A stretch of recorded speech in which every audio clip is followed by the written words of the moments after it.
intensiu.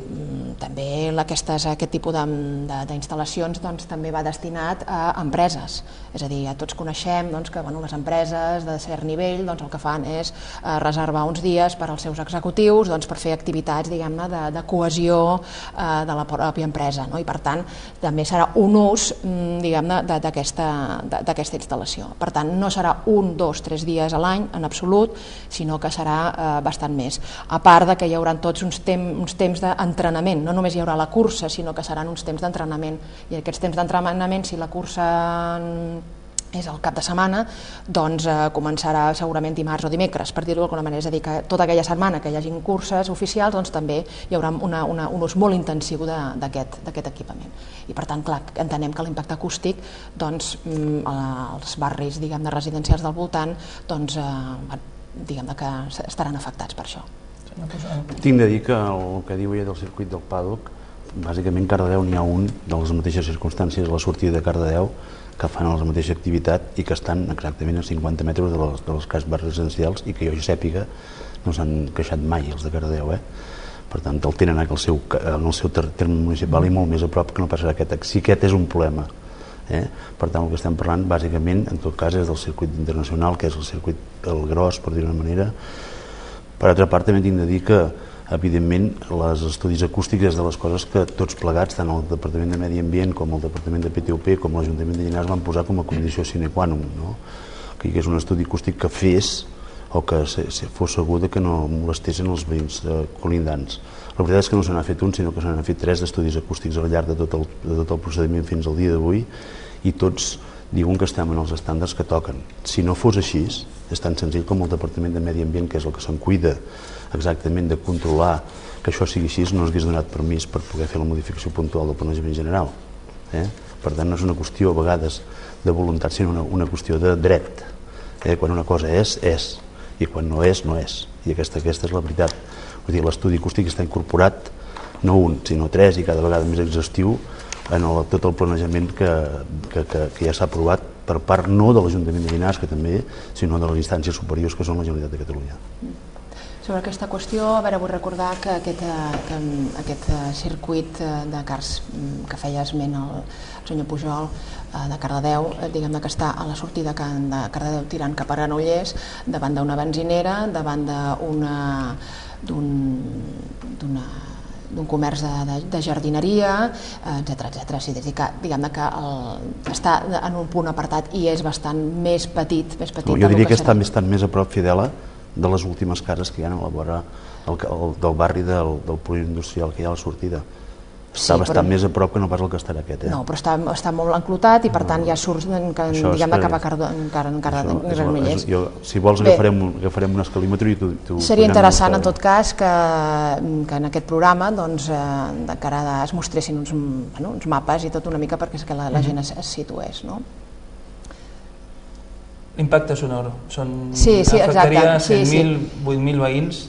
Són suficients les garanties? A veure, durant el llarg de la tramitació hi ha hagut 3 estudis acústics. El primer, nosaltres com a plataforma ja vàrem dir que no era molt ajustat, perquè el model escollit no era l'adient, és a dir, s'agafava un model com si fos un cotxe, i aleshores l'impacte acústic que pot fer un cotxe que passa no és el mateix que 34 cars funcionant constantment.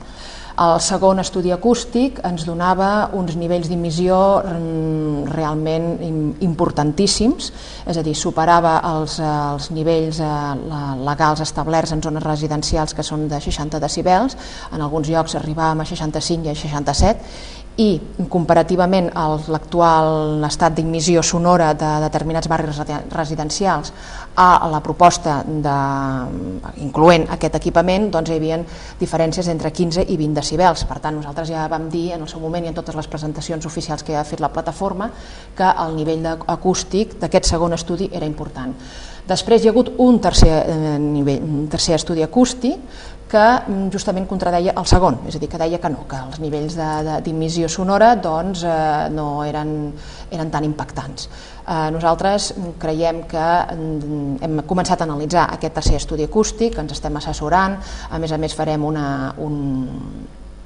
un estudi, un informe de validació de l'entrada de dades d'aquest informe acústic, perquè hem d'entendre quins són tots els paràmetres que ha utilitzat aquest tercer acústic per dir això, que l'impacte no serà tan important.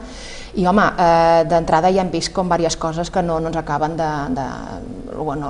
fer el pes o no ho acabem de veure, i per tant per això encarregarem aquest informe, que és considerar que els nivells, no estem d'acord amb els nivells d'absorció del terreny que proposa el propi estudi, les alçades dels edificis que analitza són d'habitatge unifamiliar, doncs home, al Poble Sec o a la Granada hi ha habitatges bastant més alts que poden arribar a 11 metres i per tant s'hauria de considerar aquestes alçades. Per exemple, els receptors sonors que s'han calculat a 1,5 metres d'alçada, quan realment el que s'hauria de fer és fer-ho com és a la realitat, és a dir, quan un edifici que té 11 metres d'alçada, en aquell punt és on has d'analitzar com serà el nivell d'emissió d'aquest nou equipament. I primeres indicacions que ja hem vist és que els nivells no s'ha considerat de forma correcta la influència que pot tenir el vent. Tots sabem que des de Cardedeu o des de Lliçà se sent el circuit de Montmeló en funció de com bufa el vent. Per tant, aquest és un factor que creiem que és important. Així, una mica de passada seria la crítica que fem a aquest tercer informe acústic. Evidentment, nosaltres presentarem un informe oficial correctament, vull dir, l'encarregarem perquè entenem que la ciutadania té tot el dret de saber si aquest tercer estudi acústic està dient és correcte o no. Simplement és curiós que ja hagin hagut 3 informes acústics i cadascun diu una cosa diferent. Aleshores, nosaltres plantegem el dubte davant de la ciutadania, davant de 3 informes que diuen coses diferents. Podem estar segurs que no hi haurà impacte acústic? Nosaltres no sé si estem segurs, el que està segur és el Departament de Medi Ambient, que és el que valida aquests informes, que és l'òrgan que valida els informes, i per tant que es faria impossible aprovar la modificació puntual, torno a repetir, el pla especial o el propi construcció del circuit, si el propi Departament, que és l'ENS que ens hem dotat entre tots plegats, per sobre dels ajuntaments, perquè no hi hagi cap ajuntament que pugui pensar que fem una cosa mal feta, i per tant està validat per tècnics acústics del Departament, i per tant nosaltres ens dona tota la seguretat possible. Si aquests tècnics no ens en fiem d'aquests tècnics, per tant, no sé de qui ens en tenim que fiar. La plataforma sovint demana rigorositat i serietat al Departament de Medi Ambient i també a política territorial. Això per què ho fan de forma tan repetida? Perquè creuen que no estan sent suficientment rigorosos? No és un tema de rigorositat, és a dir, a veure, nosaltres també sempre ho hem dit, hi ha prou jurisprudència en el nostre país com per demostrar que tramitacions urbanístiques que s'han fet, aprovades per a la Comissió Territorial d'Urbanisme, han tingut punts jurídicament molt dubtosos i aleshores hi ha hagut ciutadans que han plantejat contenciosos administratius que els han guanyat totalment o els han guanyat parcialment. Això indica que nosaltres no posem en dubte la rigorositat o no, simplement que després hi ha un jutge que diu que les lleis potser no s'han aplicat com havien de ser, o que hi ha hagut alguns defectes de forma, o que, per exemple, en funció dels peritatges que tu utilitzis, t'estan donant una informació o una altra. Aleshores, nosaltres el que fem és això, és a dir, plantejar, i a més ho hem dit i ho hem anunciat, és a dir, que creiem que hi ha prou jurisprudència per dir que els usos que s'estan implantant ara de nous en el sòl no urbanitzable són més aviat de tipus industrial i, en teoria, segons la legislació vigent, en sòl no urbanitzable, usos d'hostaleria o segons quins serveis o usos pseudoindustrials no hi tenen cabuda. I això altres jutges han dit que és veritat. Vull dir, aleshores, nosaltres ja aquest exemple sempre l'hem dit, ja existeix una entitat ecologista a Llinars del Vallès que va interposar un contenciós administratiu contra la revisió del Pla General de Llinars i l'ha guanyat parcialment en alguns aspectes.